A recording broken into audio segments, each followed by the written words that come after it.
అమ్మా నొప్పులు ఎక్కువ అవుతున్నాయమ్మా. ఏంటమ్మా ఈ అవస్థ? డాక్టర్ గారు ఎప్పుడు వస్తారమ్మా? వచ్చే వరకు ఉండమ్మా. డబ్బులుంటే వేరే హాస్పిటల్ పో. డబ్బులుంటే వేరే హాస్పిటల్కి వెళ్ళేవాళ్ళం, అవి లేకనే కదమ్మా మాకు ఇన్ని బాధలు. మీకెవరు కావాలండి? మా వాళ్ళ క్యారేజ్ ఇవ్వడానికి వచ్చాను. వెళ్ళండి.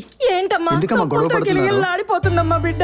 ఏమైందమ్మా? 3 రోజులైంది బాబు, ఇక్కడ పట్టించుకునే వాళ్ళే. అయితే ప్రైవేట్ హాస్పిటల్కి వెళ్ళు. ప్రైవేట్ ఆసుపత్రికి వెళ్ళకి ఈ ఆసుపత్రికి వచ్చావమ్మా. మరేం చేయమంటారమ్మా? మీరు చూస్తున్నారుగా మా పరిస్థితి. మేమిద్దరం ఇక్కడ సేవలు చేయాలి. ఏమా ఎందుకలా గొడవ పడుతున్నావు? మాకు ఈ సోది ఎప్పుడు ఉండేదే. మీరే అలా అంటే ఎలా? ఏం చేయమంటారండి? అందరు కలిపి మమ్మల్ని తినేస్తున్నారు. ఏదో వేలకు వేల జీతాలు మాకు ఇస్తున్నట్టు. ఏంటి మర్యాద లేకుండా మాట్లాడుతున్నావు? అయినా ప్రభుత్వం హాస్పిటల్ కి ఇన్ని పథకాలు ఇస్తూ ఉంటే నిండు సోలాలని బాధలు పడుతోంది. మీరెవరు పట్టించుకోరా? పట్టించుకోలేదని నన్ను అడుగుతారేంటి? డాక్టర్ గారిని అడగండి. బ్యూటీ డాక్టర్ ఎక్కడికి వెళ్ళారు? బ్యూటీ పార్లర్కి వెళ్ళారు. అమ్మో నీకు మంచి ఎటకారంగా ఉందమ్మా. నీకు మా కామరాజ్ గాడే కరెక్ట్. నా గురించి ఎవరు దాహంగా ఉన్నట్టున్నారు. ఎక్కడో ఏ పార్కో.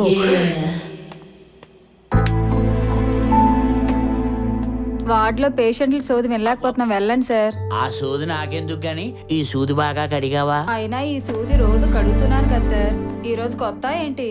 కొత్త సూదులు అమ్ముకోవడం ఎందుకు, పాత సూదులు కడుక్కోవడం ఎందుకు సార్? ఇయ్యో, కొత్త సూది అనుకో ఒక్కసారికే పాడైపోద్ది. అదే పాత సూది అనుకో సమ్మగా ఛీ, మీరు డాక్టర్ కాదు, దుర్మార్గుడివి. కదా.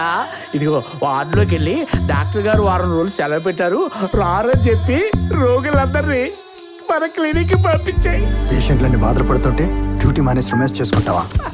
ఇది అన్యాయం సార్. ఏది అన్యాయం? లక్షలు ఖర్చు పెట్టి డాక్టర్ సీట్ సంపాదించడం అన్యాయమా? లక్షలు ఖర్చు పెట్టి ఇదిగో ఈ గవర్నమెంట్ ఉద్యోగం సంపాదించడం అన్యాయమా? ఈ లక్షలన్నీ రాబట్టాలంటే ఇక్కడ సూది వ్యాపారం చేయాలి, అక్కడ క్లినిక్ వ్యాపారం చేయాలి. అర్థమైందా?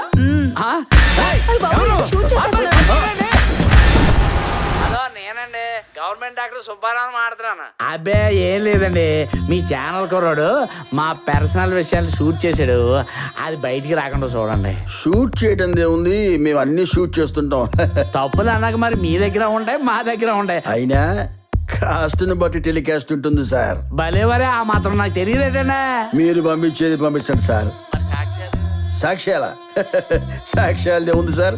ఛానల్ మనది, మనకి ఏది కావాలంటే అది టెలికాస్ట్ చేసుకుంటాం. ఓకేనా? మీరేం వర్రీ కాకండి, మీరు పంపించండి చెప్తా. ఏం చేస్తామండి బాబు, తప్పు చేసిన తప్పదు కదా. బాయ్ బాయ్, ఉంటా. ఏంటి సార్ ఇది? హాస్పిటల్లో జరిగిన అన్యాయం కష్టపడి షూట్ చేసుకొని వస్తే మీరు డబ్బు కోసం అమ్ముడిపోతారా? ఇదే అన్యాయం సార్. కూర్చో కూర్చో రామరాజు, కూర్చో. అన్యాయమా?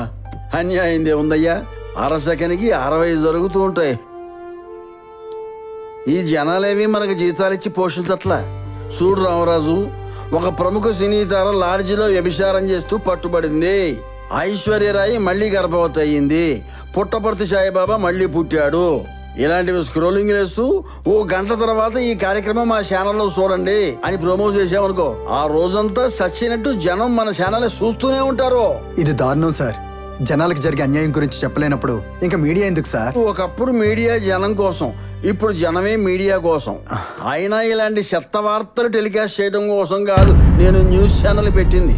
ఒత్తొత్తు దాన్ని ఉద్యమాలుగా చేసిన మీడియానే, ఉద్యమాల్ని ఉధృతం చేసిన మీడియానే.